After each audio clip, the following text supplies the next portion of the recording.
Hey guys, welcome back to my channel. So as a lot of you know, I have been gifted a lot of meat alternatives from Very Good Butchers. So I promise to review anytime I take one out of the freezer and try it. So today we're reviewing the taco meat alternative.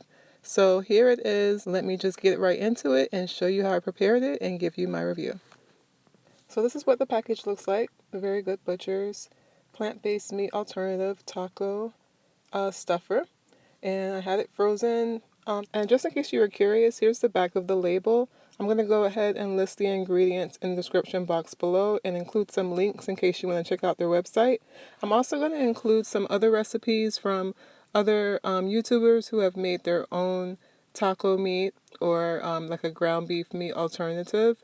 And also if you're interested in Gardein, Gardein makes a really good ground beef alternative. You would just have to season it with some taco seasonings. But yeah, check out the description box when you're done and I'll provide some good links and resources for you guys.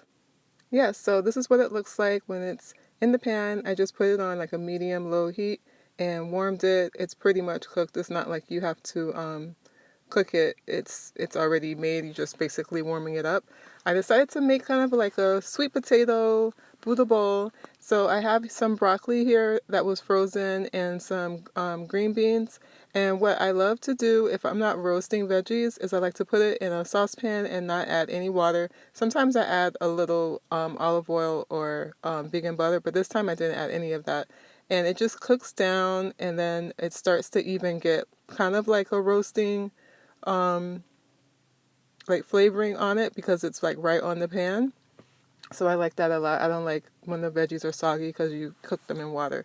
So I did bake a sweet potato, just put it in the oven for about 35-40 minutes on about 385, 400, around about that.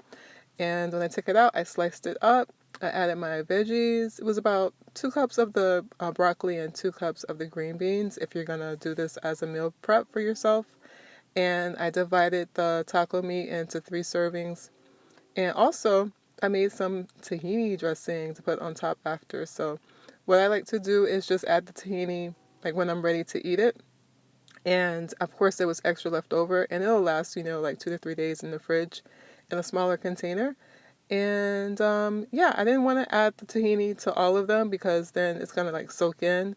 I'm just using it kind of like as a dressing to add after, like when I'm actually ready to consume it. So this is the one I'm going to have right now.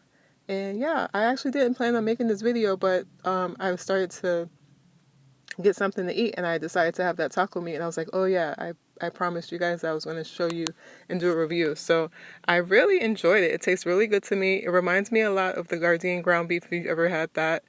And yeah, you would just have to add some taco seasoning to make it taste like this one because this one definitely has like a little bit of that Mexican spice, that taco seasoning spice.